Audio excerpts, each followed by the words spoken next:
Give me a second.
Here. What's up, chat? We're back. Like we never left. We kind of didn't, you know? Some people act like they never left. We never left. But also, I guess I did leave. That's dumb. What's up, Josh? Haven't seen you in forever. You doing all right, bro? Oh, yeah. You over there tilting, bro. You're over there tilting. I feel it. How'd you know, man? You know me too. I can feel the frustration of them every time we find a line that we like. PrizePicks like, bam, new line. You are not gonna take all of our money again. Yeah. Well, I'm tilting while simultaneously trying to get a big card in before some of these other props go up. Mm-hmm. They're adjusting the lines a lot today, so I would consider entering your cards a little earlier than usual. Yeah. No, I agree. Definitely, and I guess maybe that's something we expect down the stretch here as more and more team rotations become more and more flimsy and hard to predict, all that good stuff. But it can also be a profitable time of year, especially in DFS. I know it's a headache and a hassle to track all this information as it happens, but that's why it's more profitable, right? There's already a skill gap that's very, very, very soft. It basically comes down to, hemorrhaging leverage and stuff like that. And, you got to hope that your projections and your randomness and your decisions are the right ones. Whereas the field, they're not going to play Garuba. I'm not going to play Garuba, but you get what I'm saying? Like, there's always, like, obscure guys at the end of the season that you can make some money off of. Hey, last night, me and Rods got into that Giannis and Luka debate. Yeah. He was like, you want to put some money on it? Who scores more? He was going to be like, me, Luka, him, Giannis. Well, we never really, we didn't shake hands on it, but they both scored exactly 75 fantasy points on DraftKings. Kevin Durant, 72. Joel Embiid, 60. And then, hey, Paul George came back. Paul George played 31 minutes, dropped 34 real points, 6 assists, hit 6 threes, 5 stocks, 4 steals. Insane night out of him. Tobias Harris, a big night from him. 6 assists. You discussed this morning what's going on with his assist prop, or why we should maybe be cognitive of his assist lines going forward. And we didn't really have a chance to, but the next time that we discuss a Sixers game, definitely something we're going to get behind. Cade Cunningham, 48 fantasy points, 34 real ones, 6 assists. And then Russell Westbrook, 43.5 fantasy points, 25 real points. A lot of you guys in the free Discord I saw had the over, I think it was like 19 points. So kudos to you, Malik Monk, 42. Not a ton of surprises. Last night was what it was, and all the studs kind of paid off. So usually when 370s hit the slate, you can skin a cat multiple different ways. But if you had a Giannis, Luka, KD lineup last night and maybe leaned on those Isaiah Stewarts of the world, you probably made a decent bit of scratch. Hey, we are live on YouTube. Shout out to the live chat already here. AOD, Mia Moore's in chat. Happy birthday. Jay Prophecy, Steven Leibowitz, Quinn, Neville, Team Underground says they can't hold y'all down. Hopefully not. Paul George cost me my last prop. I went under. He played more than I thought. He played more, and then just generally there was a lot of guys on the Clippers that were on a limit that exceeded their limit, which was unfortunate. But even more so fortunate for the Jazz. Hey, the last name Kean. Appreciate that sub. I guess you subbed between last stream and this stream. So what are you gonna do? Let's pull over to the breakdown chat. This stream powered by RunDFS.com. If you are on the fence right now about getting the MLB package, which is really just all access, but we say MLB to cover the MLB season, it's $300. Well, today is the birthday, the anniversary of life, if you will, of Mia Moore, Danielle. And, in honor of her, we're going to do coupon code DANI23. That's DANI 23. That'll get you $23, $1 for every year of life off of that package. So $276.99. Why not? That $23, that'll buy you some dinner, maybe. Dinner for one and a tip. Get that in there. You'll still get that $100 voucher towards Fantasy Cruncher. That'll be today only. Today only. So if you guys want to grab that, go grab that. We'll talk about it again later. But happy birthday to Mia Moore. Maybe she'll come in here. She's looking all pretty-fied. So maybe she can come in here and get some love. What's up, members of the body? Kiefer, EB, Eric's in the chat. Guns got to fix that. You right. What do I got to fix? Oh, the door? Oh, I ain't got to fix that. I don't own this place. When I own a place, then we'll have to worry about the creaks and whatnot. Did you have something, Josh? Looked like you were about to say something. Oh, I was just clapping for Danny. Happy birthday. Oh, happy birthday. I want to say hi. What's in this smoothie? Orange juice and yogurt. Orange juice and yogurt. What else? Mangoes and okay. Oranges. Yeah, come here. Say hi. Hi. What's up, ACP? There she goes. Happy birthday. It's my birthday. It is your birthday. It's All my right, birthday. so hype in the chat. Happy birthday, Danny. Yeah, Josh says happy birthday. Thanks, Mousy. You're the best. Mousy, wait a minute. We can't do that. What up, Scott? What up, Mike? What was the promo code again? It's Danny23. DANI 23. Boom. That's for the MLB only, right? 1 square to WD-40. I don't even know. I never. Bro, do y'all hear the wind, bro? There's just like, thanks, babe. That's just, we deal with a lot of noises here. Yo, last night, Josh, and then we'll get into the slate. Last night, we're sitting on the couch. We were watching, first of all, we were watching the new Jackass movie. Don't start that movie if you're going to. Is it good? It's all right, but right. Like, you know me, I like to eat and watch stuff. Mm-hmm. Bring our food in there. The opening scene, you don't want to eat food and watch that. So we actually had to turn that off for a little bit. Eat our food, And I watched the episode of Is It Cake on Netflix, which is another another thing. But anyway, we're sitting there and our lights flicker, but like we have a light bulb that's out, but then it just randomly comes on, and it just popped on. So like this house is like full of creaks and wind and noises, stuff like that, and apparently lights that have their own mind. Anyway, that's my corny story for the day. We should probably get into some breakage of the downage. We have got plenty of games tonight to jump into, swim around. So if you guys have already done some research, definitely share your thoughts, your favorite plays from each of these games as we go through the list. We just abbreviatedly, that's not a word, went through most of these games on the PrizePicks streams that preceded this one.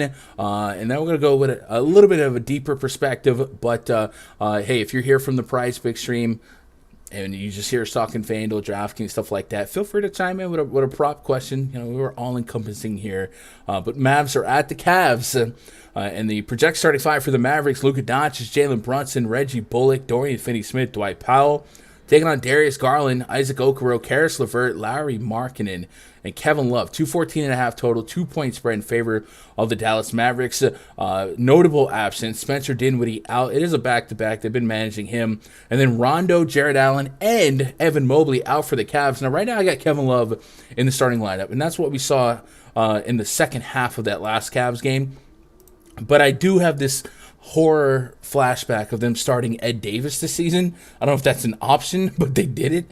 And then they closed that game out with Dylan Windler and Lamar Stevens. And they also have Moses Brown, former Mavericks legend, former Thunder legend. So while we do project Kevin Love to start, and that's probably the guy you want to have bullets in his chamber going into the playoffs, I guess be on your toes because there could be a different lineup that shows a different center, and you keep Kevin Love. It's kind of like that 6-man fire starter, you know what I mean? So just be mindful of that. Like we said, it is a pretty tight spread, 2-point spread. Dallas on night two of back-to-back. A little bit of travel going into Cleveland.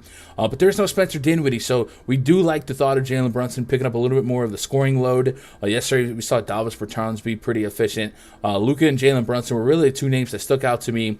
And then Darius Garland, he's 9.2K on FanDuel. That's a $1,000 discount to his DraftKings price. And he's really playing minutes, a lot of them.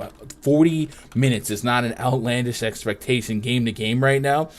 So if you want to look past the fact that it's going to be a slow-paced game, there's certainly a world where Darius Garland in 40 minutes in all of the possessions has 12 to 15 assists. Bing bong. _1 super chatted $2. Yo. Happy birthday, fam. Appreciate that, man. Appreciate that $2 no-no. Happy birthday, me and more.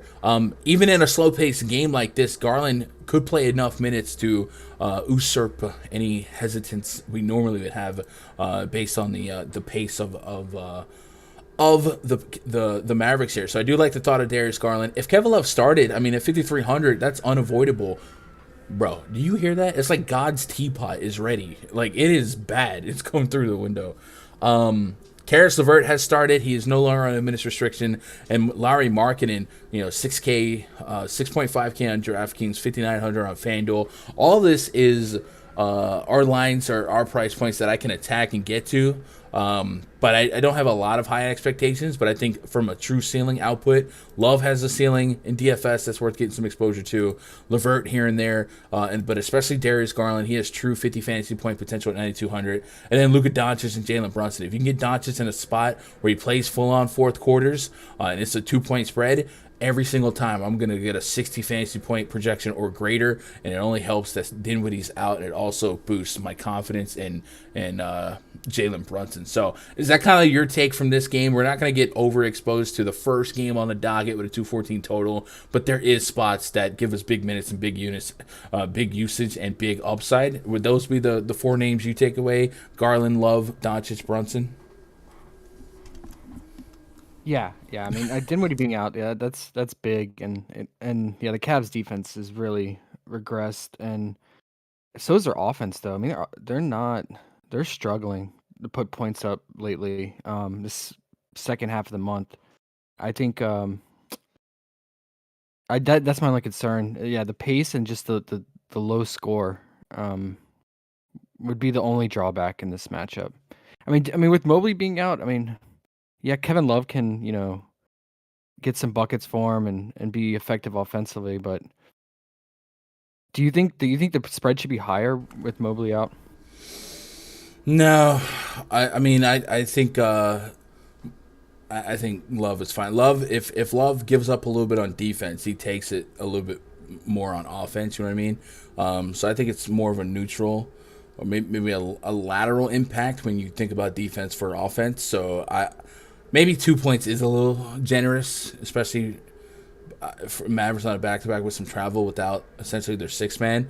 But even if it's higher, it's not like 8. You know what I mean? It might maybe 5 is something I would think about. But I'm with you on the Cavs.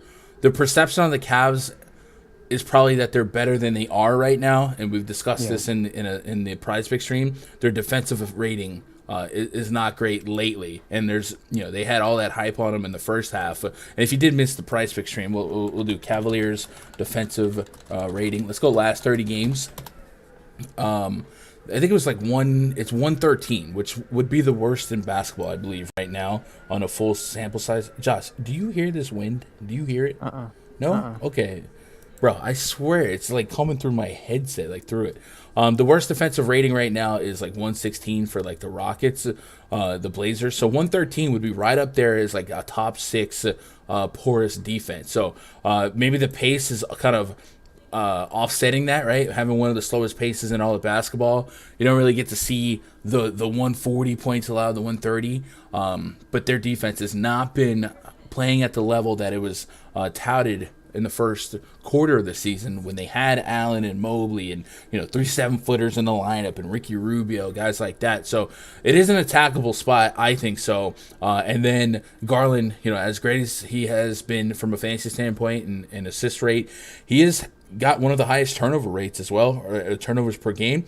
The Cavs have been top 2, top 3 in turnovers per game, steals allowed per game. And a guy like Luka Doncic, he'll get you a steal per game plus. So I'm with you on the fact that I think the Dallas Mavericks are better than 2 points here, but it's not enough that I think they blow out the Cavs. Just because of the pace, if nothing else, right? Both teams play so slow, like it's going to take some time to add up. We're frozen. No, we're not frozen. But all right, I thought you had something, but you had nothing. You had nothing. No, I'm totally agreeing with you. Yeah, it's just a matter of the Mavs get hot from 3. If their 3 balls falling, that's the only way I can really blow up quickly. Is like guys like Reggie Bullock, Bertans, and Luka just go off from 3. Yeah, which they pretty much did against the Lakers, right? That's exactly what happened. So it could happen again, but no Dinwiddie. I'm feeling a little bit better about Brunson's real points, and we've also talked about Brunson's like first half real points from a prop betting standpoint. So something to keep an eye on.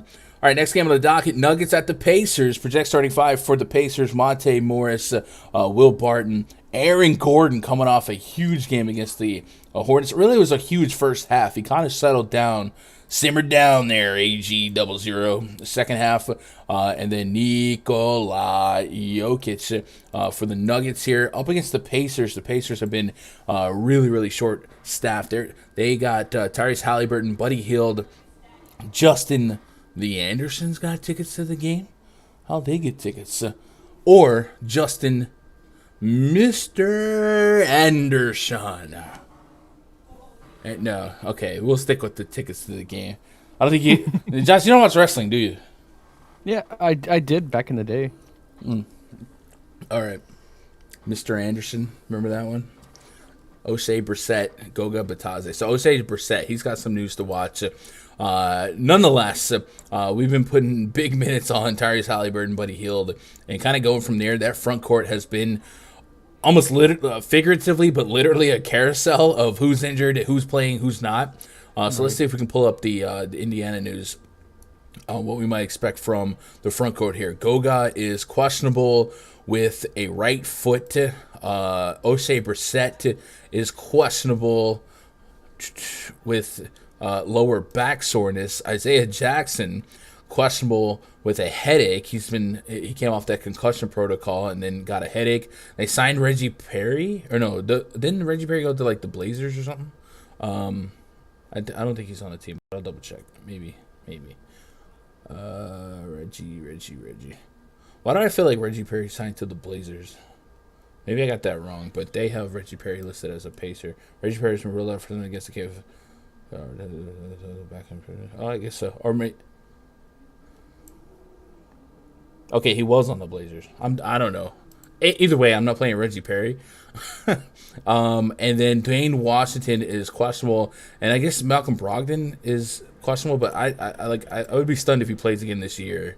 He was ruled out. Okay, so he's questionable but ruled out. So Halliburton, big minutes on him. Buddy Hield, big minutes on him. And then we go from there. And with Halliburton's price on FanDuel being $7,600, I don't know what he's got to do or why it's that low. But it's been egregiously contrast to the DK price point, really the last couple slates. This isn't a one-time thing.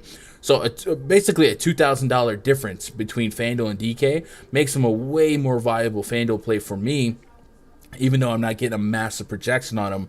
I think 40-plus fantasy points for the potential minutes he could play is certainly more live at 76 than 97. So I will keep Halliburton in the pool, and we'll be keeping an eye on this front court news quite a bit. Jokic, this game is meaningful for the Nuggets. We've discussed a couple of the teams that could benefit mightily from a dub. The Jazz, after last night's crazy meltdown, 5-game losing streak.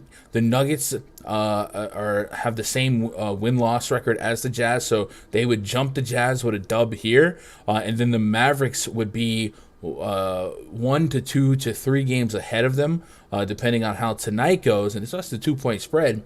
And then they are also within earshot of the Warriors on a 3-game losing streak, and they face the first seed Suns tonight.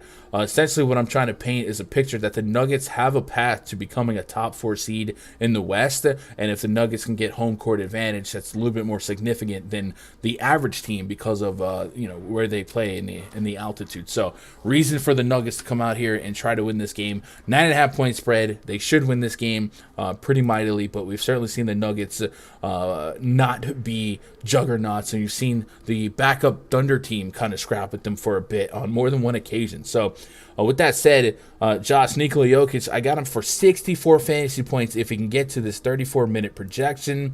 I believe that would be, I'm the highest projection in the room. It would be highest on my model. That would be a little above Luka, a little above Trey, and that makes him the beast of the slate. And because it's a big slate, we imagine there's going to be some value, easy enough to go fit him in there. Confidence level on this game being competitive, and is Jokic somebody we should be targeting?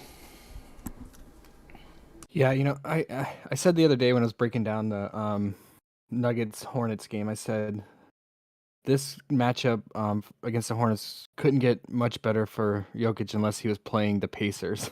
And he gets the Pacers today, and I think we could expect the same outcome that we saw against the Hornets if the Pacers can keep it somewhat close. The Nuggets defense, is really struggled, especially the perimeter defense.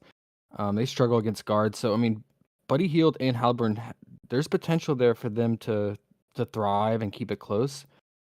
So I'm gonna lean towards, I don't know, a little over 50% that I have confidence that it can stay close till at least the fourth.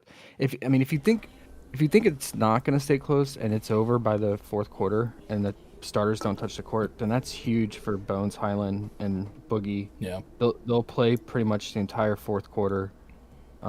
So that their Bones is 4,800 on DraftKings. He could really go off in that fourth quarter against the bench unit of the Pacers. So I looked at the last 2 games that the Pacers were blown out in. Mm-hmm. The minutes for Halliburton were around 33 and then 26. He did not touch the court in the fourth quarter against who was that? The Memphis Grizzlies game. Mm-hmm. So he if he gets full run, he can potentially play close to 40 minutes, like we saw in that Hawks game recently. Right now, you have projected at 33. So there is some wiggle room there for improvement on the fantasy point. It could even push probably near 50. I bet if you put it up to 40 minutes. But that's it. That's on the assumption the game stays close. Yeah, so I will say right now in the projection sweep that I got, I am. This is based on Brogdon playing, and I don't think that happens. But I like to be responsible with the projections. So this is like given 28 minutes to Brogdon, which I'm pretty sure he's not going to play again this year. But who actually knows? Yeah. Because he's only been out for rest, fair. not an injury. So if he does miss, that 28 minutes opens up, and then I'm going to shoot Halliburton's minute projection back up to close to 40. But I think what you have it right now is pretty fair because it accounts for. It's kind of like that median of like, okay, if it doesn't stay close, but it stays, close somewhat to the fourth. I think 33 is more realistic in this with this spread. Okay. All right. But yeah, I mean, yeah. If it gets 40 minutes, it's live. I mean, you want to load up on. You want all the Jokic and Halliburton in this matchup if it stays close. You know what else I want? I want all of the 150-plus absolute beast to smack that like button, dunk on it like you was Ja Morant and that was Rudy Gobert and you wanted to make a clip, but don't miss it. Quick question on the Pacers. That front court, I know it's hard to figure out, but when Brissett does play and Goga's out, I mean, he's playing close to 40 minutes, but if he's out and Goga is out, I mean, is that just like huge minutes for Justin Anderson and Terry Taylor then in the front court? Terry Taylor, Jalen Smith would be the first two guys that I would look at. Anderson has had a couple starts at the three, and like I said, that last game we saw Kiefer Sykes draw a start alongside Halliburton. I mean, there's really not, for these teams that it doesn't matter. You're really just putting bodies out there to soak up. But I guess in the last game, the Hawks did start small since they had no Gallo, and the Pacers were able to respond with Sykes, Heald, Halliburton, Justin Anderson, and Goga. So, yeah, I don't know that there's a deep sample size for me to give you a confident answer. But, yes, if Brissett was down, I would assume reasonably that it would immediately benefit Anderson, Terry Taylor, and Jalen Smith, assuming those guys are playing as well. This team is going to foul out. They're going to foul out. They're going to do it. So Jokic free throws. He's going to shoot 10 of them. It's going to happen. We need a clip of Mr. Dude, the mic coming from the ceiling was such a good touch. I don't think that gimmick would have worked if he was just on a mic going, the mic coming down. Oh, it's so good. So good. It's the small things, right? All the Magic at the Wizards. Project starting five for the Magic: Cole Anthony, R.J. Hampton, Franz Wagner, Chuma Okeke, Mo Bamba. He's got hoes calling, and he'll be up against Tomas Satoransky, Kentavious Caldwell-Pope, Corey Kispert, Rui Hachimura, and Kristaps Porzingis. Night two of back-to-back for the Wiz Kids. 218.5 total, 3-point spreads. Speaking of tanking, the Orlando Magic are just 3-point dogs. Chat.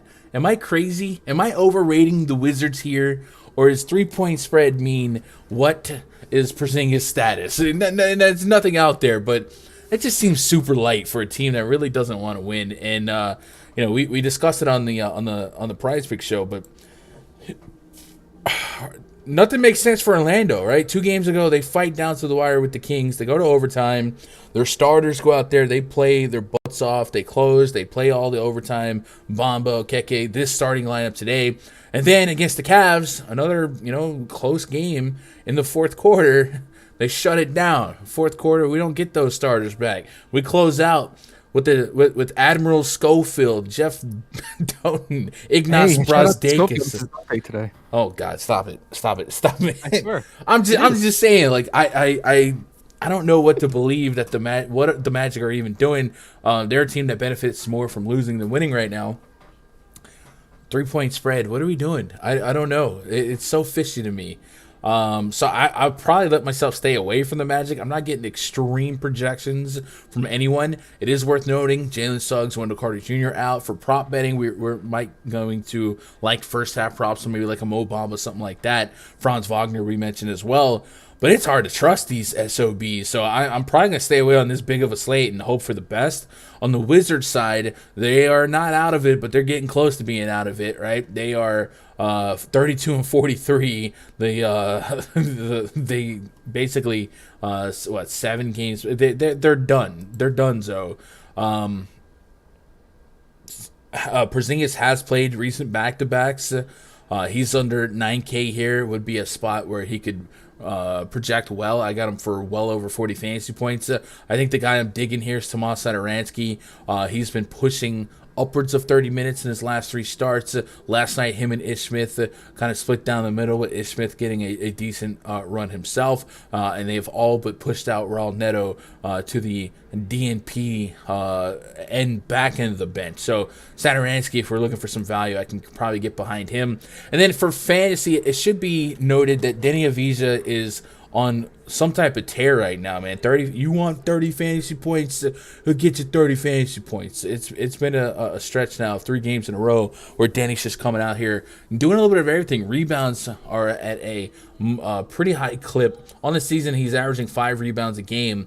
In the last 5 games, he's given you more than 7 or more in 4 out of those 5 games. So giving you a solid floor here, double-digit real points from him. So he might be somebody you put in the player pool, back into the player pool. But from a real-life standpoint, Josh, this is hard for me to get behind the Magic, even though, like, if this was a month ago, the prices on the Magic I would probably really, really like. But on the Wizards, I think you give me a dab of Porzingis, a dab of Denny, a dollop of Daisy, and then a little bit of Satoransky. And I'd probably go from there and move on. And I guess if you had some KCP, I wouldn't point and laugh at you, but I think bad things in my head about you, if we're being honest. What are you doing here? Yeah, this game, man, it's frustrating. I'm with you though. I think with this size of a slate, I would just probably fade it. Maybe 1 or 2 pieces from the Wizards side, like you said. I know people will like Mo Bamba because Wendell's out, but he won't play the fourth quarter. A lot of these guys won't play the fourth quarter, no matter what the outcome is. So, yeah, I'm not a huge fan, but I mean, Porzingis could always be considered. Yeah. Okay. My thoughts exactly. You know what else is my thoughts, Josh? We have 2 days until April 1st. We are at 6,967. We're 2 subs away from 6969, which LOL, take a screenshot. But we are 33 subs away from 7K. And that would be crazy. So if I was looking at our analytics, 65% of our viewers are subscribed. There's still a little 35% there that we can tap into. So if you guys want to help us hit 7K by April 1st, I don't think we're going to do it. But we could hit that sub button, man. A little red button below this video. Just punch it one time. Smash it. Slap it. Like it was something talking about. There we go. Shout out to Devoured by Chaos for that sub. He knows what's up. Yeah, we could get to 7K, and that would be really cool. We forever last year, really last 2 years, I was like, man, this channel will never get to 5K. And then in the last 3 months, man, we've just smoked through almost 2K subs. So really humbled and appreciative, and I love you guys for joining me every day. Let's just keep these numbers growing. And somebody asked for a link to the Discord in the YouTube chat.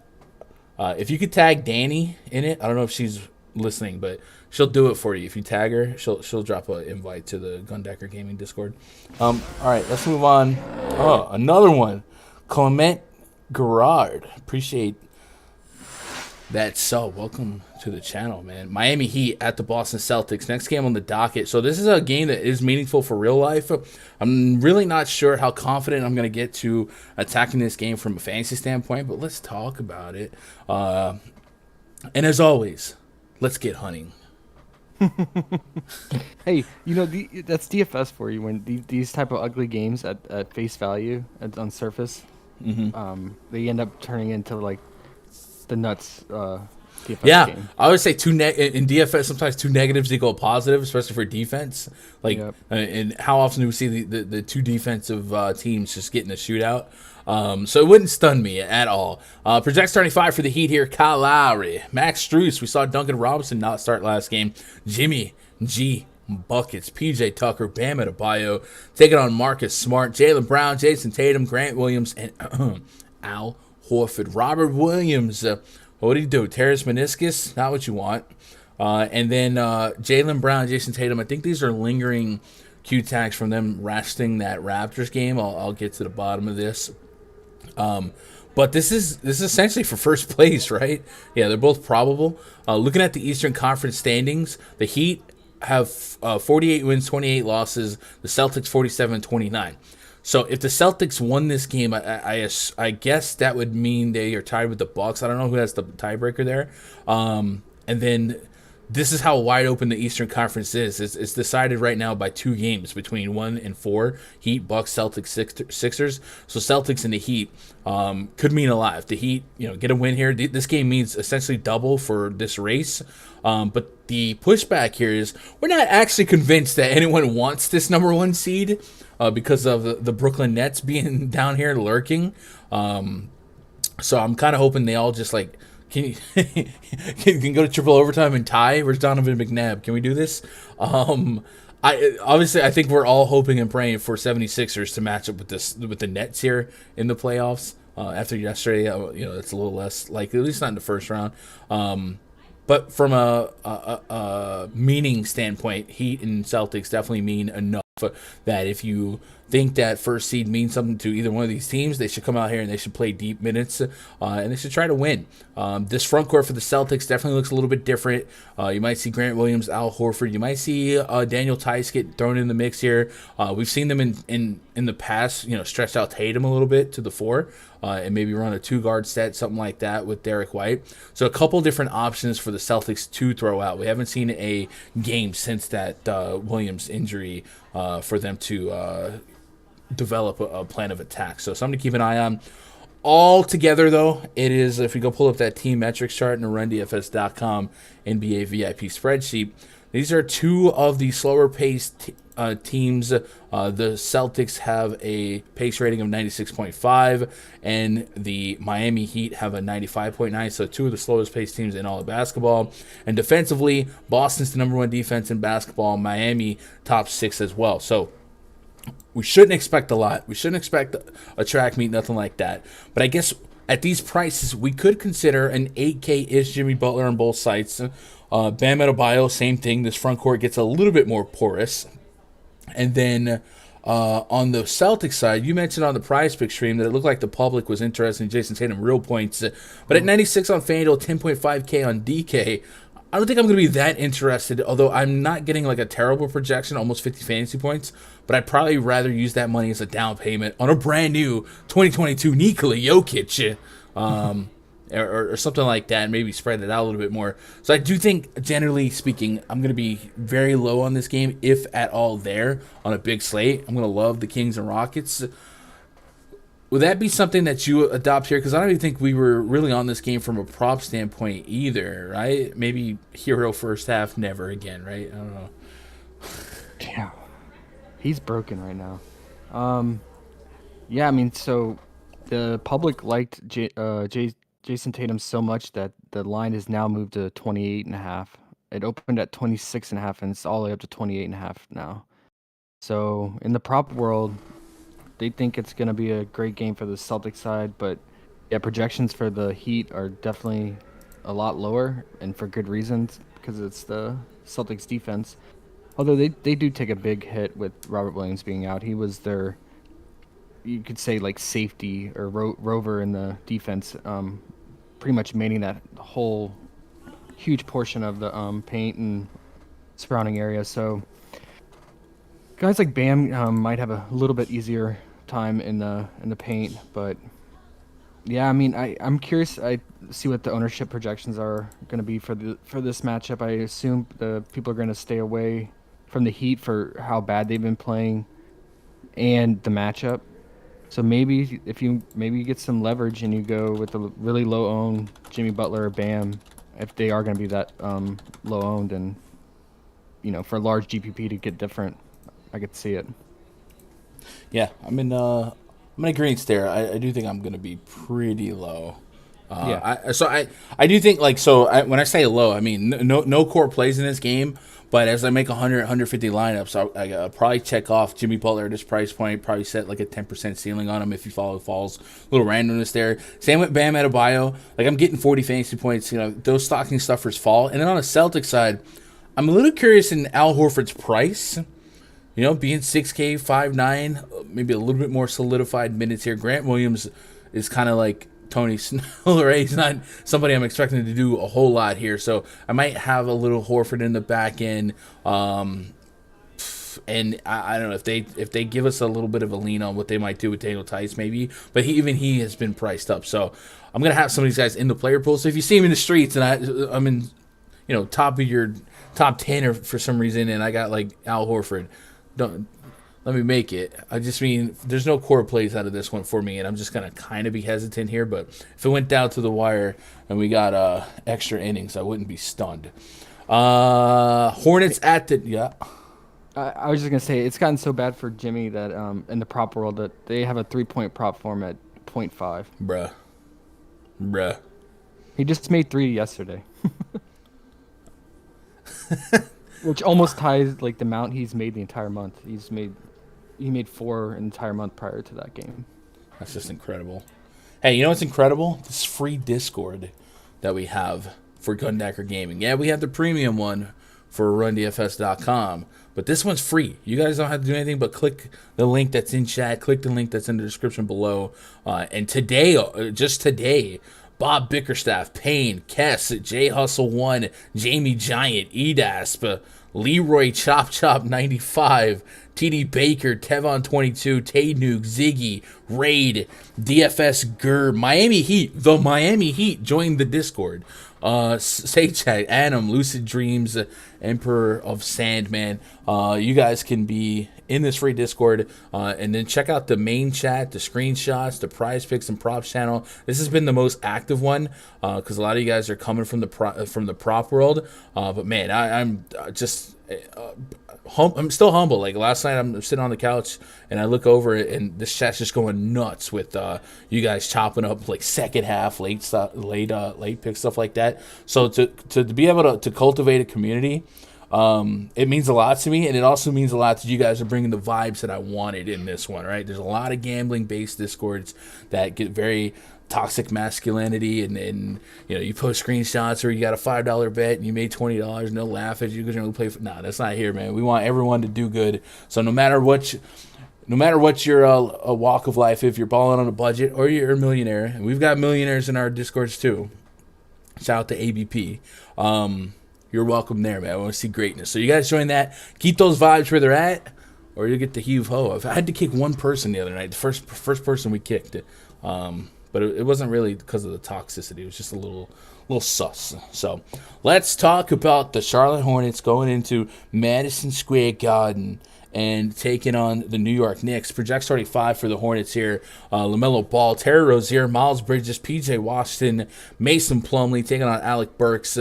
Maybe Evan Fournier, but not. There was some weird reporting earlier, but it sounds like he's going to miss this game for personal reasons. R.J. Barrett, Julius Randle, and Mitchell Robinson. 2-2-2 and another one, 2 is our total 3.5 point spread in favor of the visiting Charlotte Hornets. As we do reflect upon what teams are playing for, the Charlotte Hornets right now are just a game above the Atlanta Hawks. Hawks are big-time favorites today in their game, so the Hornets really need to stay pace and stay above the Hawks if they're trying to get to the postseason. They're likely not going to run down the Nets here, but I guess there's a world where the Cavs regress and that becomes sticky. But basically what I'm saying, either way, they need a win. And then the Knicks mathematically still hanging on, so this game meaningful to them. If they lose this one, I mean, it just might be, I'll never let go, Jack. I'll never let go. And then it's just like, wait a minute. Julius Randle's on a door. There's room. There's room. You could have got on, RJ Barrett. And So we talked about Julius Randle. He did come back. He played 31 minutes against the Pistons, and then night 2 of a back-to-back, he just played 28 minutes. Not sure if this is recovery related, if it's emotional related, stuff like that. We talked about potential trouble in paradise for him, but this is certainly not in line with his previous 37, 39, 40-minute games. Something to keep an eye on. If it's just a coincidence, a coinkydinky, I could get behind his $7,800 price point on FanDuel being a little too low. Already getting a 40-plus fantasy point projection at a responsible 31-minute projection. And the same with Mr. Robinson. I got 31 minutes on him. I'm getting a high 30s, almost into the 40s. And on the previous PrizePicks stream, talked about the rebounds allowed by the Hornets, and it's not fair, but it's not fair to lump Mitchell Robinson into the names here. Check out these rebound numbers from 4 of the last 5 centers against the Hornets. Jokic, 19 rebounds. Drummond, 17 rebounds. Gobert, 19 rebounds. Valanciunas, 18 rebounds. Mitchell Robinson, I believe we established, leads this team in rebound percentage.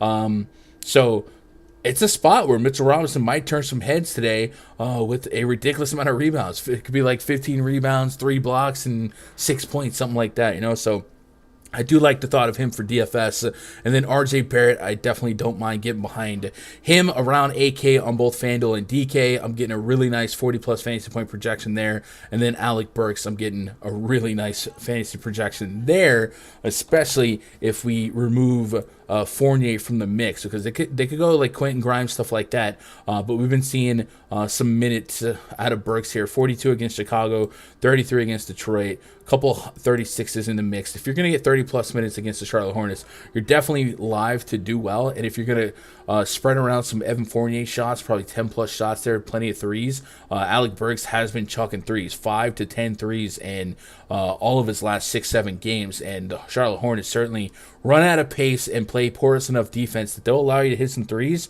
And I think the last time I checked, they were up there with the Bucks in terms of three-pointers allowed per game. They are currently tied. No, they're right behind the Bucks. Yeah, 2 decimals. So I don't even have to look this up. It's in the brain.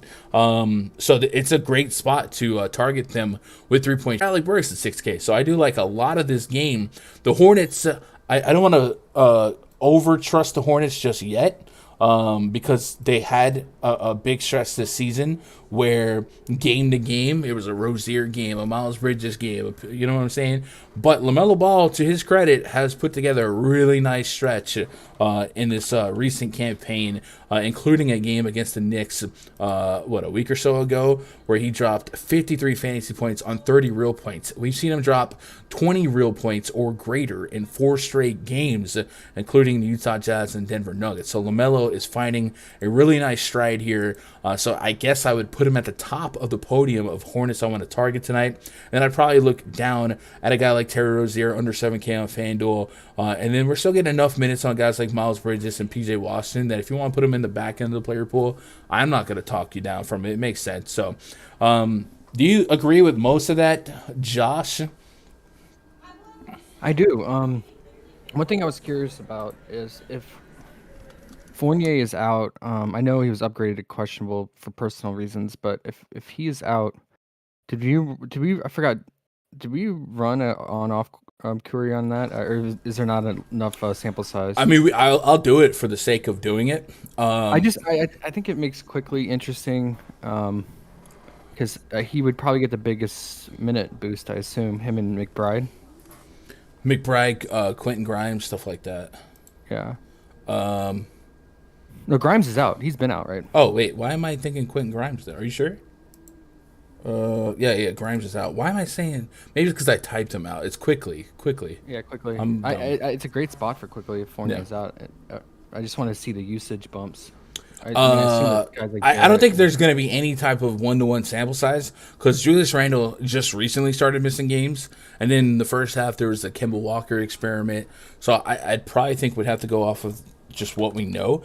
But I'll do it. I'll put Barrett. We just want to take Fournier off the court and just not put anyone on. So we'll put Barrett, Burks, and Randle, I guess. Yeah. Is that fair? All right. We'll do Barrett, Burke, and Randle. And then we'll just take off Fournier and kind of see what it fits back. What up, Craig? What up, German? What up, Cheyenne? What up, Donnie? Says 160 so far after only a couple days on PrizePicks. I'm really feeling this channel along with the awesome guys. You guys are Kobe and MJ of DFS. Let's go. Wait, which one? Oh, I'm not the MJ. I didn't think I would be Kobe. I think I'm more like, I don't know, Tim Duncan, you know? Would you say I'm a Tim Duncan of DFS touts, where I'm not that popular, but I got pretty solid fundamentals, you know? Is that fair, Josh? Mm-hmm. Yeah. Kobe is flashy, you know what I'm saying? Let's go Evan Fournier. Let's put him off the court. I don't know, chat. In the world of DFS touts, who's my 1-to-1 player comp for NBA? It can't be like a Kobe or an MJ because I'm not popular enough. I think I just gotta be like a solid Horace Grant. But I think Tim Duncan because I do think I'm pretty fundamental. All right, so I don't got like no samples. I got like 54 minutes since the All-Star break of Barrett, Burks, Randall. If we let that do the steering, Randall and RJ Barrett lead the team in usage. For his three-point shots, though, RJ Barrett, 60% of his shots in that split were from behind the arc, and then 42% on Burke. So, yeah, maybe we look at them. Did we look at any three-point props for the Knicks? Or are they even up with the Fournier news? I did not see any. No. Oh, okay. Well, no, we do got some, but they don't have three-point props. Yeah. Okay. I mean, I'm thinking unders on Randall. This I'm reading articles and it's not looking good. It's looking like a James Harden 2.0 situation in Houston. That last game against the Bulls, he threw the ball when he got the rebound at the last second and just threw it out the locker room and walked out. It's not looking good with him in the organization, so yeah, I don't know. All right, well, something we keep an eye on. Okay, cool. Manu Ginobili, you think so? I guess I am losing some hair. Well, Manu stuck around for a long time, so I'm okay with that. Who's a go? Ray Allen. Think I'm a shooter? I'll take that. So what do we got next? T-Wolves at the Raptors. Bet. Timberwolves. Project starting 5. Patrick Beverly. D'Angelo Russell crossing over with Anthony Edwards. Jared Vanderbilt and Karl Anthony Towns.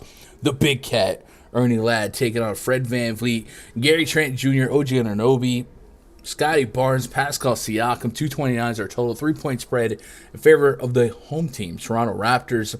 Couple notes on the injury report, but nothing significant. We're getting starters here, and we're getting two teams that are starting to turn some heads here. On the Eastern Conference, the Raptors are 3-game win streak. They're 8-2 in their last 10.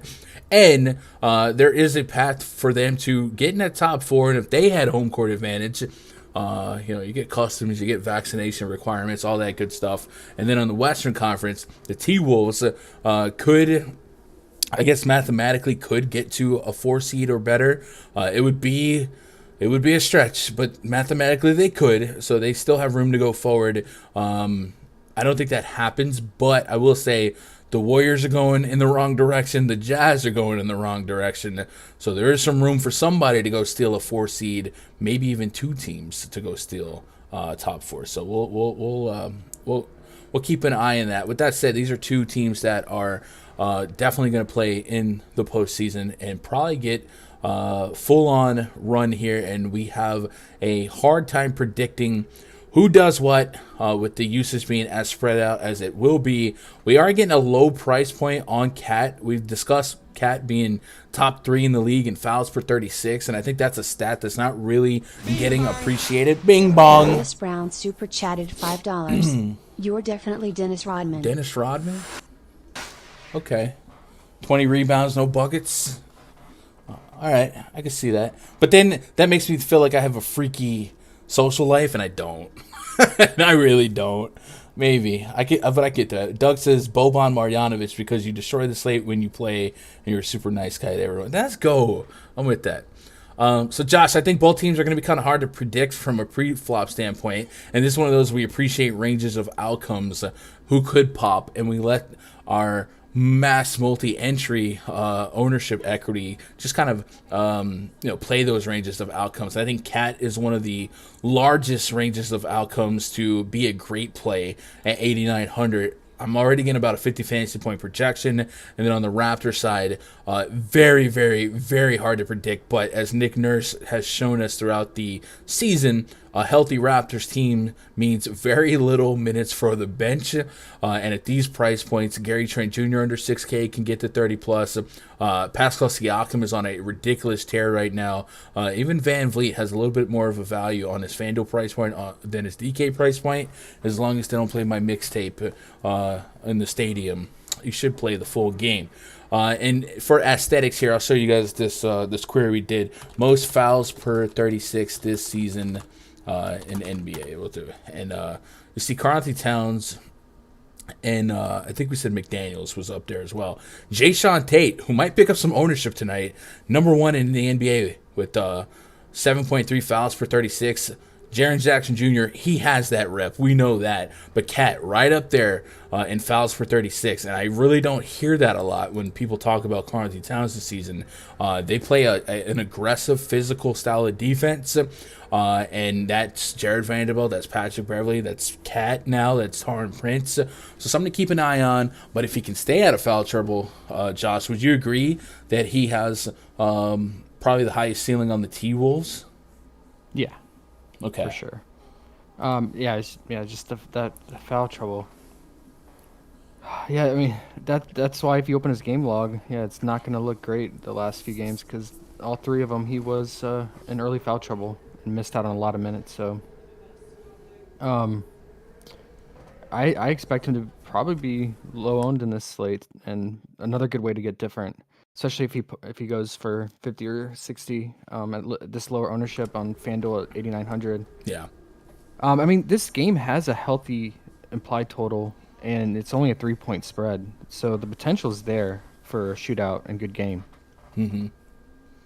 I'm in full agreement there, and there's still a world where like so I mentioned Terry Rozier when he's under 7K, like you always think about him because he does have that potential. Anthony Edwards is also kind of like that, and it's been a while since he's like really gone nuclear.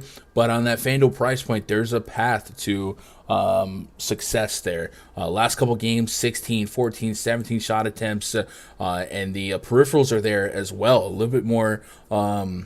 A little bit of a higher floor lately because of rebounds and assists. So there's a world where a 6,700 price point on FanDuel means a little bit more for Edwards, and I'm getting about a 40 fantasy point projection as is right now. So I do like that, and I also like the thought of the Raptors. Even though the T-Wolves defense has been something that we've been keeping an eye on, this Raptors team, like I said, could play really big minutes, and one of the things that the Raptors do is they run a slow-paced style of basketball. They're the 4th slowest pace in all of basketball. Well, T-Wolves do not. T-Wolves have the fastest pace in basketball. So we're going to get some more possessions from the Raptors here, and if we get a couple 37 minutes clock in, clock outs from the Raptors, like a Fred VanVleet or Siakam, especially VanVleet on FanDuel 74, that's spitting back 45 fantasy points for me. Like I think it'll make a lot of sense at the end of the night if we get big numbers out of these guys because of the extra possessions that are implied here, and this total is pretty high for a Raptors game too.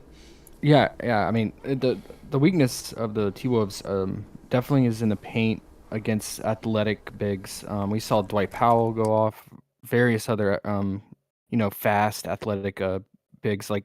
So I mean, Scotty Barnes and Siakam could really thrive in that fast-paced game environment.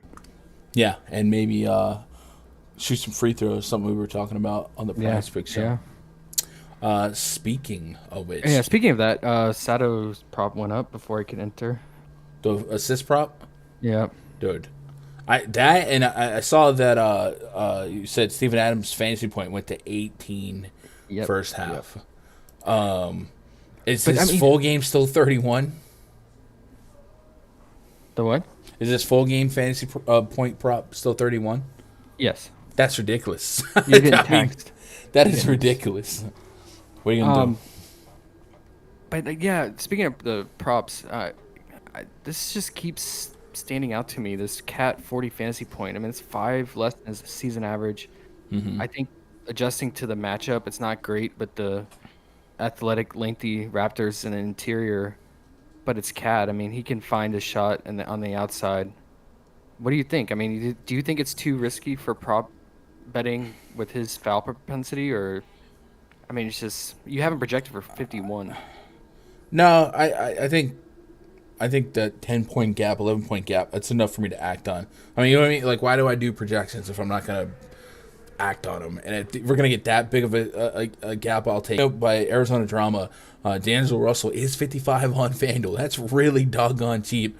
I actually have essentially the entire T-Wolves team right now projected to hit solid floor values. I don't think that that's the case every game. But this is not like there was a point in the season, like kind of where the Chicago Bulls, where Levine, DeRozan, Vooch all were like AK or greater. We have seen that with D. Russ, Edwards, and Cat, and typically my approach was at most two of these three in a group on Cruncher. I don't think you have to do that today because especially on FanDuel, 55 for D. Russ, 67 for Edwards, 89 for Cat. That's so cheap. That's so cheap. But yeah, no, to answer your question, yeah, I think a 10, 11 point difference in fantasy points, I got to go with that. Because even if, we middle there, we're still profiting. So I don't know. I lean towards the Cat line there too. And if you don't know what the heck he's talking about, I'm talking about the prop lines offered on PrizePicks. And if you guys haven't been following, we do a lot of PrizePicks and prop betting content lately. Before this stream every day, we've been doing the PrizePicks stream. Every morning, Josh has been putting up a first look video. Even if you're not prop hunting, that first look video, I think, has some valuable information, something to keep on in the background, get your coffee in, 10 minutes or so at most, it seems like. And Josh goes through what's on the slate. So yeah, he is looking for props, but he's also giving you some news about the games in expedited, easy to consume manner. So be sure to check out that. It's a good piece of content. I definitely think a lot of you guys have reacted pretty well to it. So check that out. But hey, if you haven't jumped on PrizePicks yet, you should probably do so. You should probably use code GUNDACKER if you're a real one. If you're not a real one, you don't have to. But if you are a real one, you know what I mean? You're going to use code GUNDACKER when you sign up. And when you do that, you'll get double your first deposit up to $100. You get a free $100 if you slap a Benjamin at them. The last couple nights have been really fruitful for us. You've seen the screenshots in all the Discords. Josh literally sent me so many screenshots that I couldn't even post. Like if I wanted to post on Twitter, I had to make like a thread with 7 replies. Like Josh is cleaning house right now, and Josh is in charge of keeping the prop detector under wraps here. So if you guys want access to the prop detector, that is behind the premium wall at RunDFS.com. It's essentially another tab in the RunDFS.com premium spreadsheet. So if you guys do want that, you go to RunDFS.com, click VIP memberships, and check this out: the MLB Season Pass, which is already too cheap at $300 for today only, in honor of Mia Moore's birthday. You can get $23 off by using the coupon code DANNY, DANI 23. So when you do that, that $300 pass turns into $276, and you're also getting a $100 rebate, $100 credit to Fancy Cruncher. So essentially, it could be $176 once you get your Cruncher credit. So that's a ridiculous deal, a ridiculous deal. So you should take advantage of that because that discount's today only.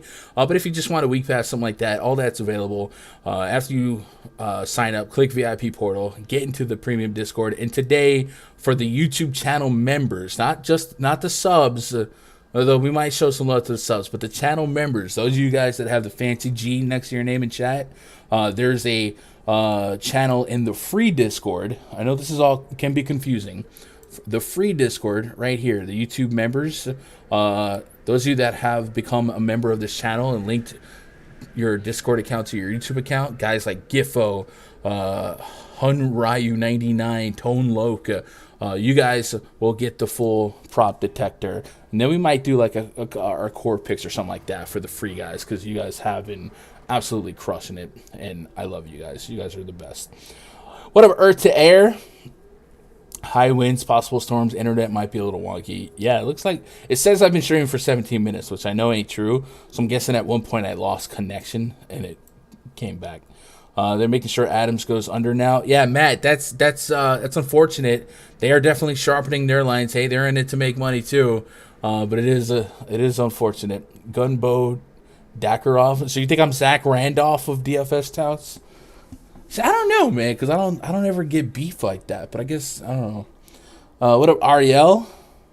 Random. Hey, bro, what program do you use for your live with the graphics? Trying to spice up my Bible study online device. What? For my live? You mean like how do I live stream? I use Streamlabs. For the graphics, I custom design the graphics. Using a couple different programs.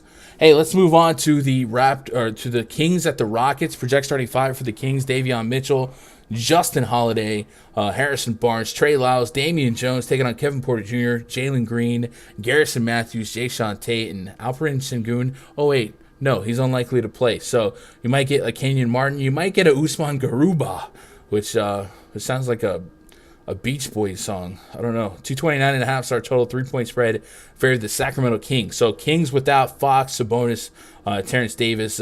We've seen a lot of minutes on Davion Mitchell, Harrison Barnes, and then we've seen some opportunities here in this front court for Trey Lyles and Damian Jones. We talked about how this game looks really, really fruitful for fantasy and for prop betting on that last stream.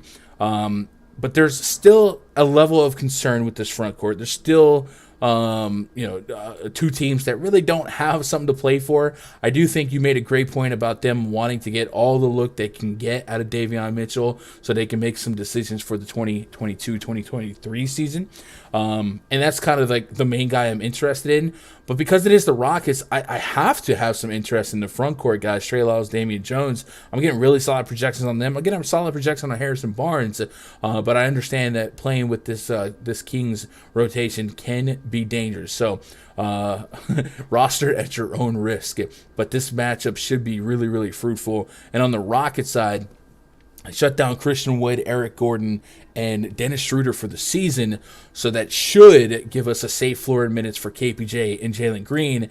And I'm willing to like, I don't say I'm willing to be wrong. That could not be the case every game going forward. But if we let the last game tell the story, we saw Kevin Porter Jr. offer 35 minutes without Dennis Schroeder and Eric Gordon. We saw Jalen Green offer 40 minutes without Dennis Schroeder and Eric Gordon. And kind of like we're seeing with Cade Cunningham, it's worth it to get, especially a guy like Jalen Green, all the reps you can give him. So something to watch. Sengun got hurt in that last game. After he checked out in the third quarter, we saw Usman Garuba check in for him in the fourth. So I guess technically he could start in a lineup today. You could also see Kenyon Martin Jr.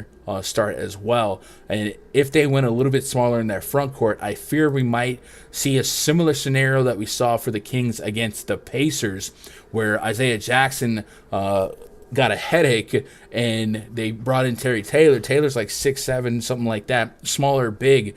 And Trey Lyles was on the bench, and they put in Chimezie Metu, and Metu was going off. And because Metu was going off in a smaller ball matchup, we saw a lot less minutes from Trey Lyles that game. We'll get, that was the Pacers game, right? So to show you guys what I mean, and this is probably, saying all this for no reason, but against the Pacers here, Chimezie Metu played 25 minutes versus Trey Lyles playing 22 minutes. So I do worry about that kind of happening again. But that was that was a one-time thing, and Chimezie Metu caught fire. So I think I'm still gonna get to Trey Lyles more than I would get to Metu. But in the back of my mind, I fear for a similar outcome to happen today. So something to keep an eye on. Keep an eye on the statuses of Alex Len. If he can't go, the front court, you mentioned Kada might get some run because they wanted to give him some run. So talk to us about the Kada quote, and that only adds to the potential volatility in the Kings front court.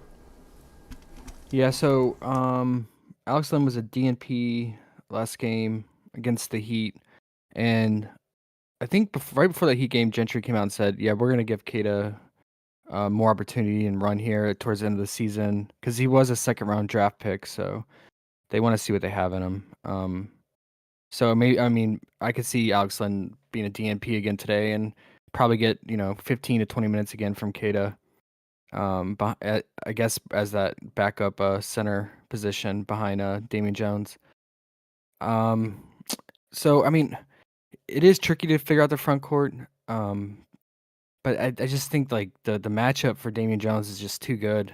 And he's a big guy, but I mean he can be athletic and keep up in a fast paced environment.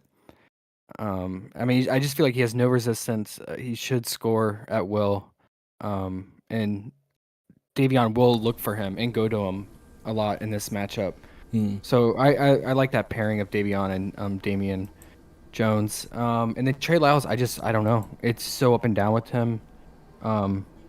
He is cleaning the glass a lot and very active on the offensive rebound side too. But you just don't know. You don't know if Metu catches fire or if they just decide to give him more run and go small, like you said. You're running a big risk with Lyles. So I would probably, if I had to choose on that front court, I would probably just go with Damian Jones, especially on DK. He's less than 5K. And then probably just Davion Mitchell. And that's about it for the Kings. I mean, they're going to give Davion Mitchell all the run he can handle to close out the season, even if the game is for some reason a blowout. So this is a great spot for him. I really like him today. Hey, would you say with all the uncertainties in this Kings front court that access to Trey tonight could be a Lyles ability? I knew something like that was coming. Hit that like button. You know You're so good at that, man. You come up with those like on the whim. You come for the. Yesterday, Fish Fan jumped in the voice chat, and he said, "What do you call it when they make a mistake on a tombstone?" And I said, "You call it a grave mistake." I know, like you don't come at people coming at me with these jokes. Like I don't know the punchline. All right, these nuts jokes. Come on, bro. I wrote them.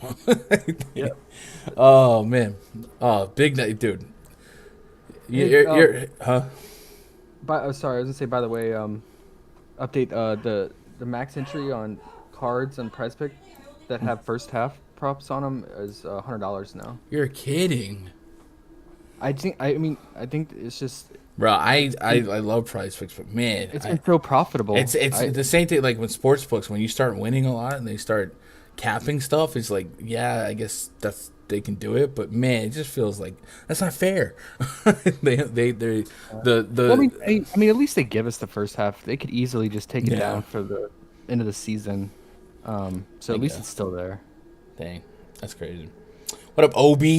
96. Thoughts on Usman Garuba? I don't think Sengun plays. Yeah, I don't think Sengun plays either. I think he's actually officially doubtful. So Garuba technically did check in for him. They do also have Bruno Fernando, and they do have a route, I guess, where they can go Kenyon Martin Jr.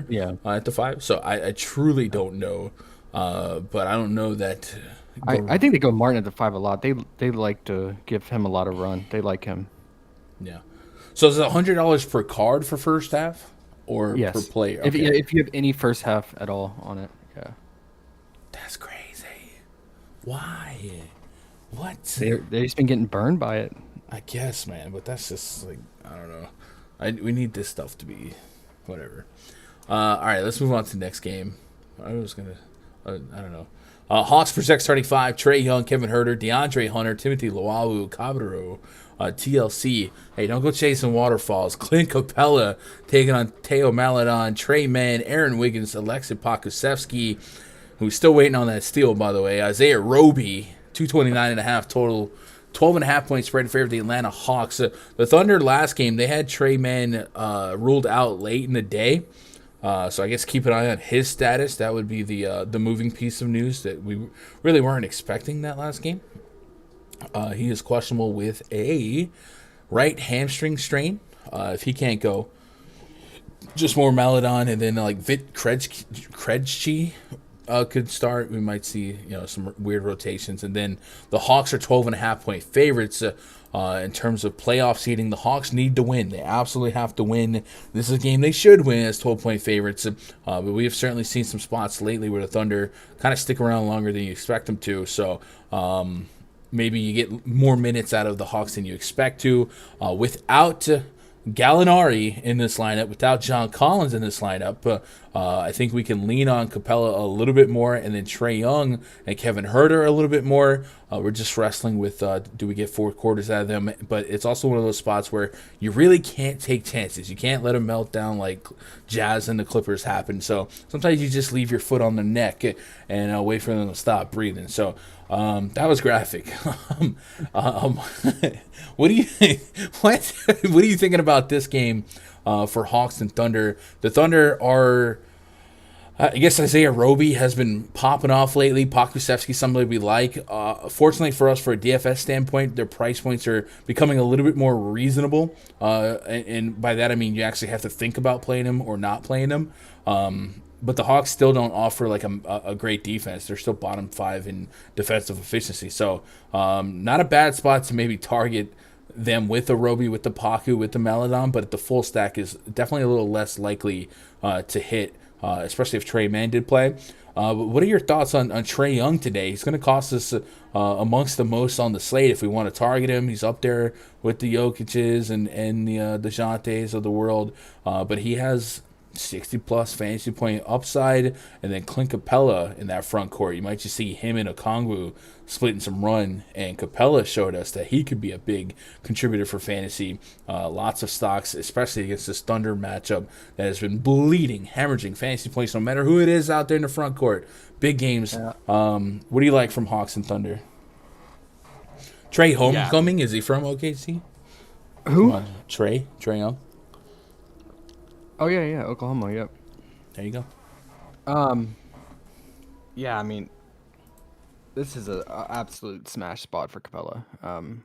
I could see him, having a near 20 rebound game. The Thunder are one of the worst rebounding teams. And they give up so many blocks. I mean, how many stocks did Eubanks have in that game? It was crazy.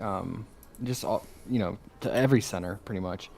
And Eubanks had 3 steals, 2 blocks. yeah, Jokic that's a had lot 2 for steals, Eubanks. 2 blocks. Mo Bamba had 2 blocks. Al Horford had 3 steals, 3 blocks. Yeah, it's definitely a stock game. Stocks are rising. And what's crazy is like that last game against the Pacers, Capella had a solid game, over 40 fantasy points, and he had 0 stocks, and he had 15 rebounds, 20 points. You throw in some of those kind of stat lines that you're reading off, 2, 3, you get like five stocks, which you could easily get in this matchup. Yeah, it would be a big day for him. Only problem is, does he just pretty much just get 2.5 quarters or 3 quarters in this matchup? I'm kind of surprised that Bogdan is playing, because they kind of been treating him like a vet, like resting him, and especially on back-to-backs. I mean, like I said, they got to win, right? Like you yeah, got but they to play win. tomorrow and against the Cavs. I mean, they really don't have confidence that they can win without Bogdan against the Thunder. I mean, I think that's. I guess I can't speak on behalf of the coaching staff here, but I would want that available, even if I didn't want to use it, or at least use it much. I would want that available, knowing that I'm not going to have Gallo, not going to have John Collins, because Trae Young would be a couple fouls away from not being a thing. Trae Young, 30, 40 real points, 10, 15 assists. Are we really going to trust DeLon Wright and Kevin Hurt? You know what I mean? So I do think it makes sense for Bogdan to be active, just because the sense of urgency. Like, what are you saving him for if you don't make the playoffs? It's kind of a line of thinking. But I also, in your line of, to your point, if this game was lopsided, and I know that he needs more rest, and yeah, maybe I'm not going to use him as much as I would normally use him in a competitive game. Yeah. I mean, so yeah, it's a great spot for Trey. It's just, do you think that? I mean, I just don't know. Yeah, it comes down to this game be competitive, 100%.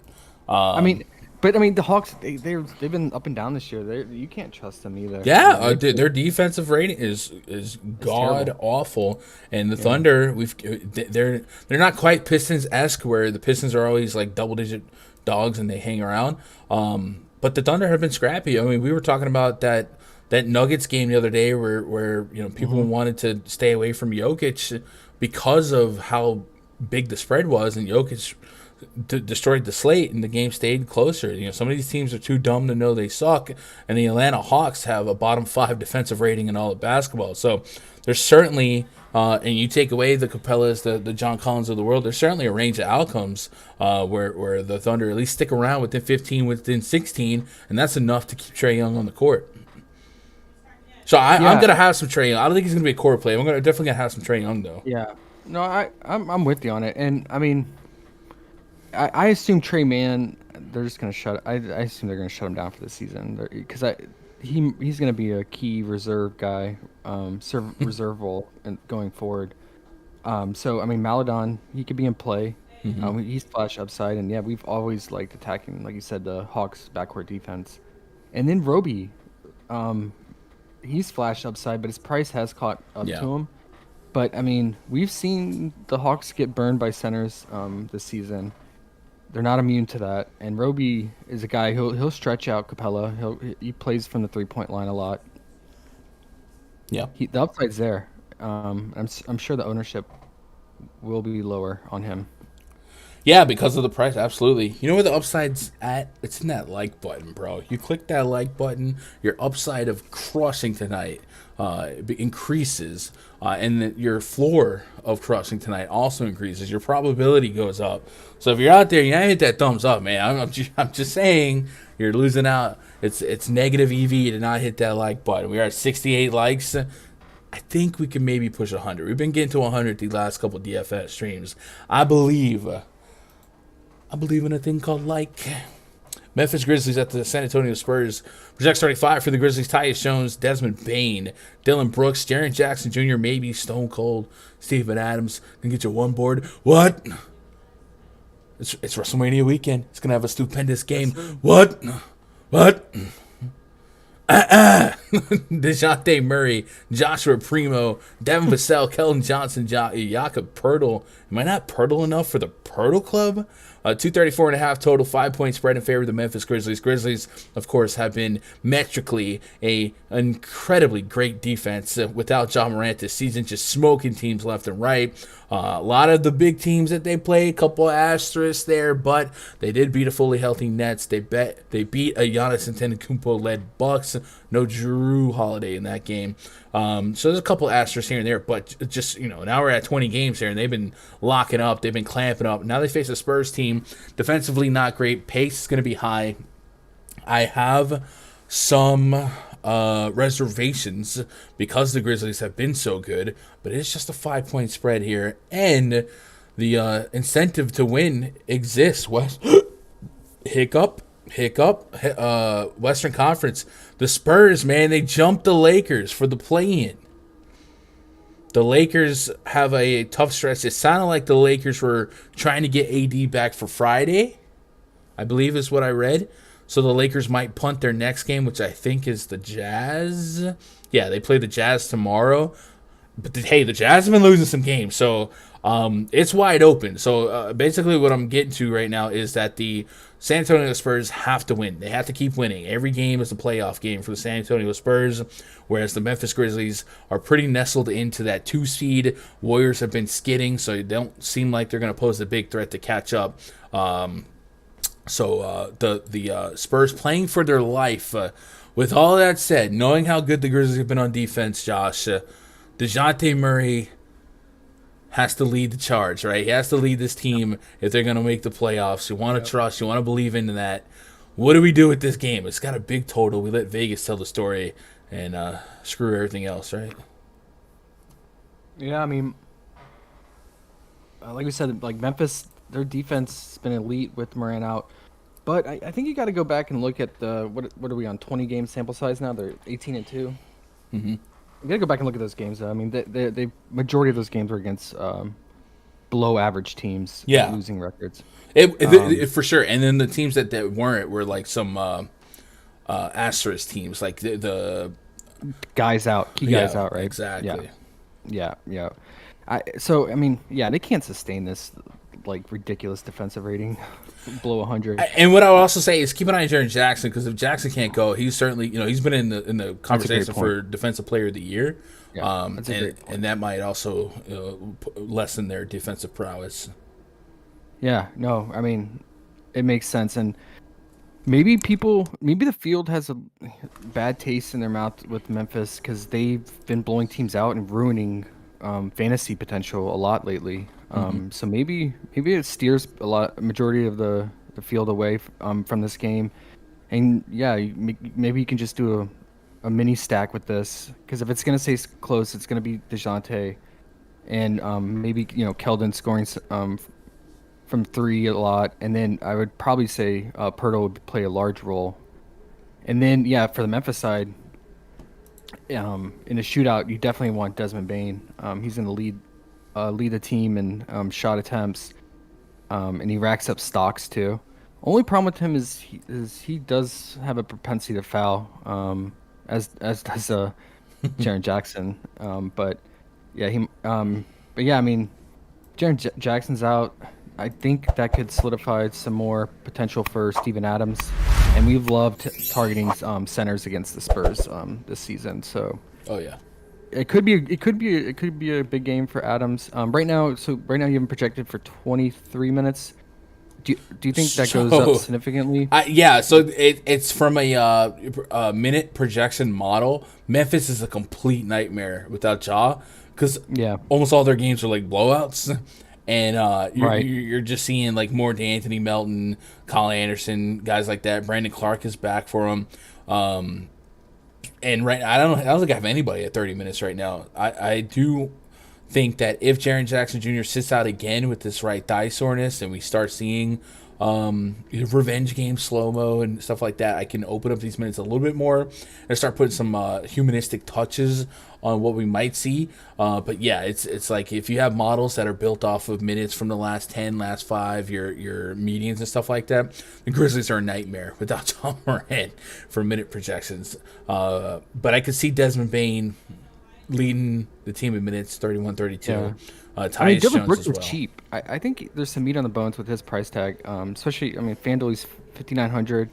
I think a lot of models are gonna have him projected probably lower than what his ceiling would be if he got full run in a shootout.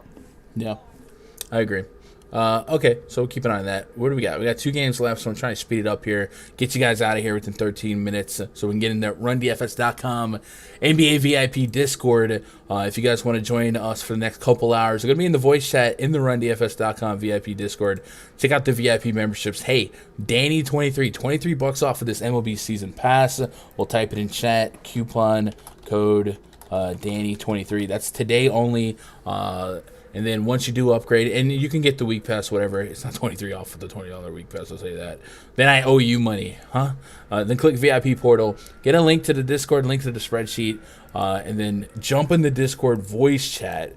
Let me make sure we're in it. Yep. Technical foul watch, by the way. Doncic 15, Westbrook and B, Trey Mello 14, Cat, Montrezl Harrell. So Doncic is one technical foul from a 1-game suspension. Yep. That's fun. Mobley's out for 3 games. But anyway, jump in here. LeBron James got ruled out for tomorrow, and AD's doubtful for tomorrow. So Are they shutting down? No, I think the plan was to get AD for Friday, or Friday or Saturday. So they might be conceding that Jazz game, which will help the Spurs stay in line if the Spurs can't handle the Grizzlies tonight. But anyway, all that to say this: when you get into VIP, click this voice chat right here. And we'll be here. Bing bong. $2. FD Lucas /Me Too or Adam /Porzingis. Favorite spin up? Man, probably Luka Metsu. Adams Porzingis. Probably Luka Metsu. Luka's in a 2-point spread. I just can't fade Luka in a competitive game. Porzingis, there's something fishy going on with that spread, in my opinion. Anderson revenge, Jones versus Jones brothers. Oh, we get the brother narrative. Mm-hmm. Josh, Narrative Friday should have been today. I know. Narrative Wednesday. I've been collecting on the narratives, but the slate was huge, man. I focused on the stats. Okay. Real quick, Suns at the Warriors. Projects 35 for the... I know, we got to wrap up. Chris Paul, Devin Booker, Mikal Bridges, Jay Crowder, DeAndre Ayton taking on Jordan Poole. Klay Thompson, Andrew Wiggins, Jonathan Kuminga, and Draymond Green, 221.5 our total. 4.5-point spread in favor of the Phoenix Suns. Josh, you were raising your eyebrows like a confused puppy when you saw the spread last night. It's gone to 4.5. Suns are locked in. They're coasting. They're not going forward. They're not going backwards. They're the best team in the league. No one can touch them. So as we start getting to the playoffs, you wonder if we're going to start seeing some moderate minutes limitations for them. But nothing's like Monty Williams hasn't put anything out there. But like we said, the Warriors are trending backwards.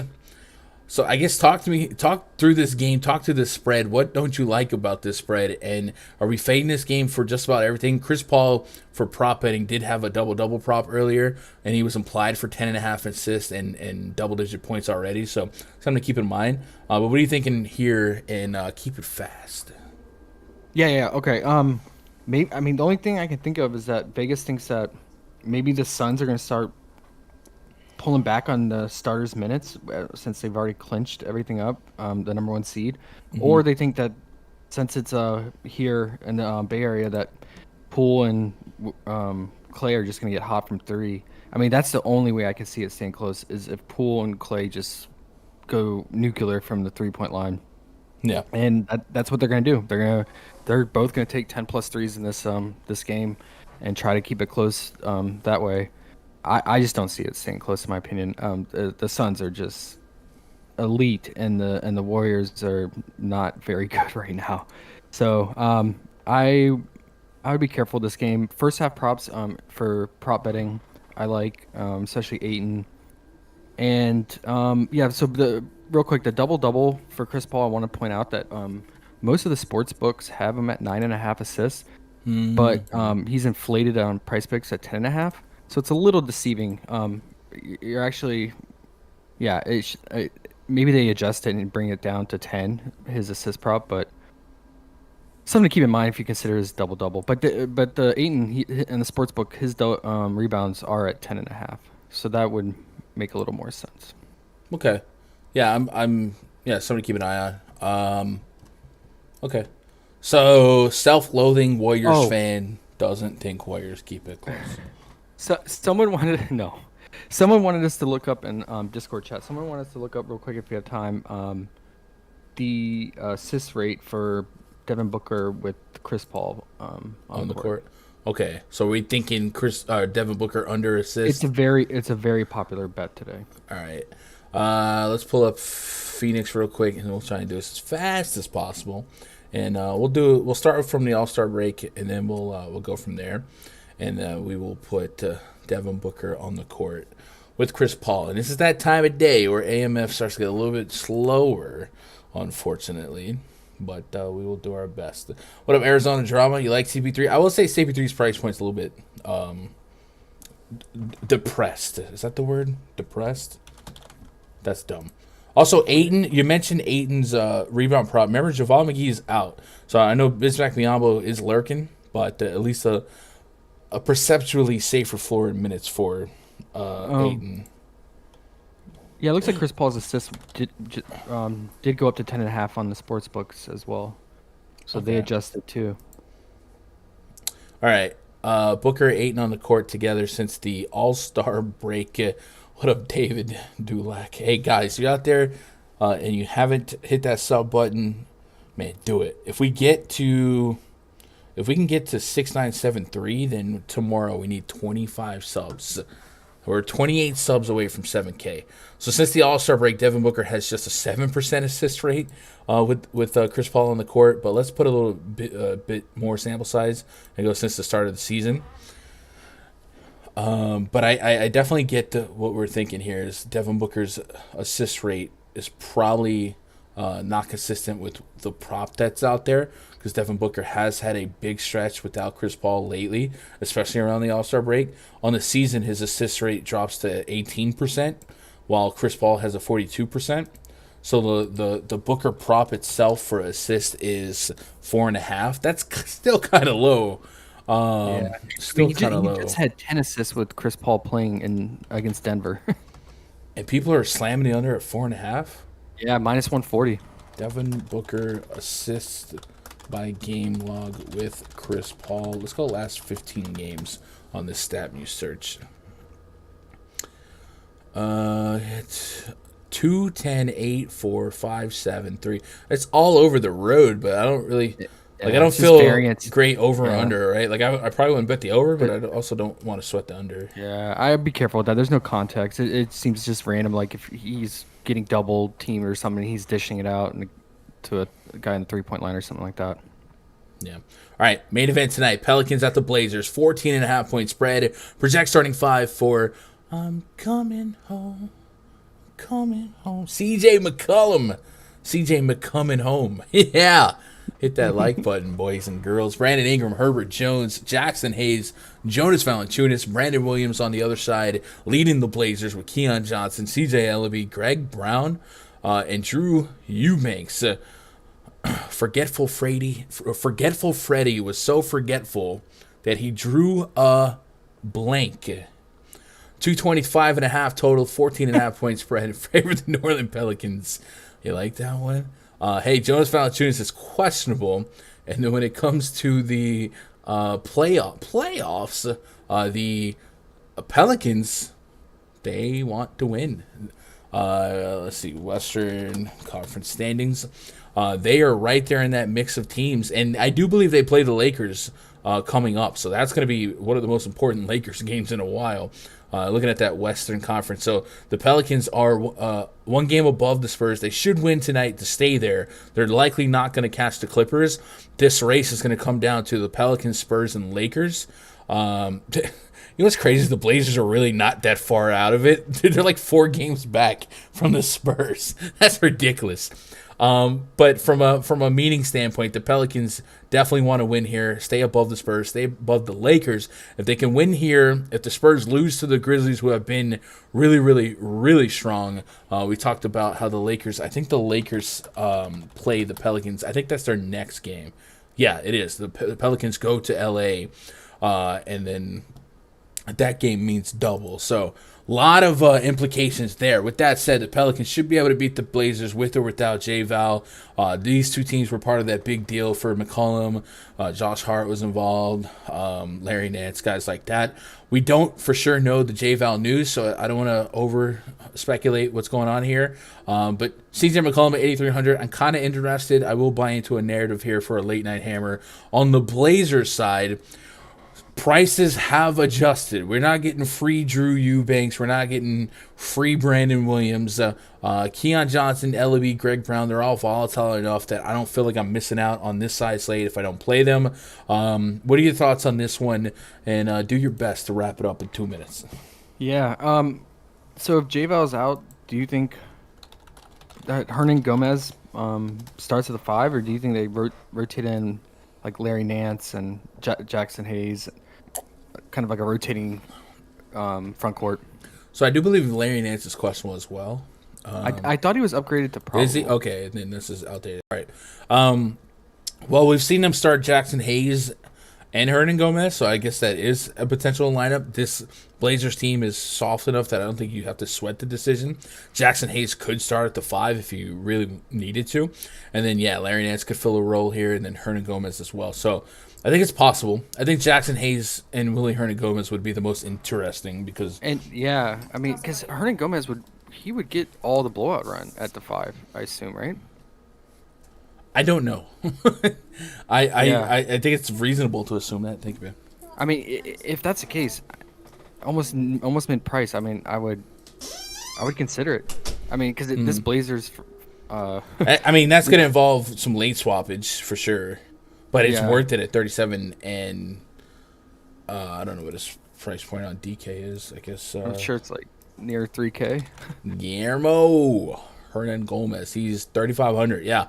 And that's one of those, if you knew right now that J-Val was out, this would be the highest owned player on the slate. So, yeah. I mean, this is going to blow out like 100%. And it's just, we need that J-Val news. Man, Hernan Gomez, he's so productive if he gets minutes, and he could get a ton of minutes today. I'd consider it. Other guys, I think it, with Ingram back, I get it's McCollum's homecoming game, but and the blowout, I don't know. It's too risky in my opinion.